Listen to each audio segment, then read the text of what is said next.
বন্ধুরা, সকাল বলবো না দুপুর বলবো জানি না, আমার ছোট পুত্র দেখো এখনো বিছানা ছাড়ে নাই, আজকে রবিবার।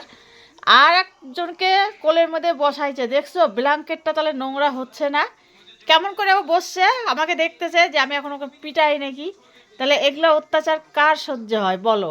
এরকম শয়তান দুইটা এক জায়গায় জড়ো হলে পরে তো সেই বাড়ির জিনিসপত্র কি পরিষ্কার থাকে?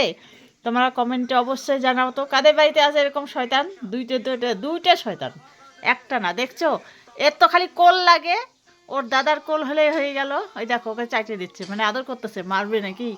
মারবো সন্টু, মারবো তোকে এখন আমি।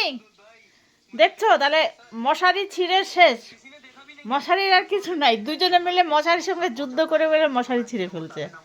তাহলে কি করব দেখো কেমন করে ও আমার কথাগুলো শুনতেছে। ও জানে যে আমি ভিডিও বানাচ্ছি। ওকে নামা, নোংরা করে দিবে বিছানা। কেমন ব্ল্যাঙ্কেটের মধ্যে উঠাই রাখছে, তাহলে এগুলো কি অত্যাচার বলো তো? এগুলো অত্যাচার ভালো লাগে? একটুকু ভালো লাগে না আমার। দুইটাকে পিটাবো আমি আজকে। লাঠিটা কই, লাঠিটা দেখো কেমন করে শুনতেছে কথা, আমার কথা শুনতেছে। ও জানে যে আমি বকা দিচ্ছি। এই, তোর এত সাহস কিসের রে?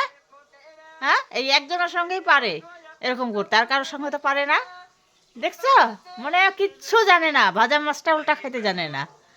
আর সঙ্গে সঙ্গে এই যে বুড়া ধামড়াটা আমাদের, এই যে দেখো মোবাইল নিয়ে বুঝে গেছে।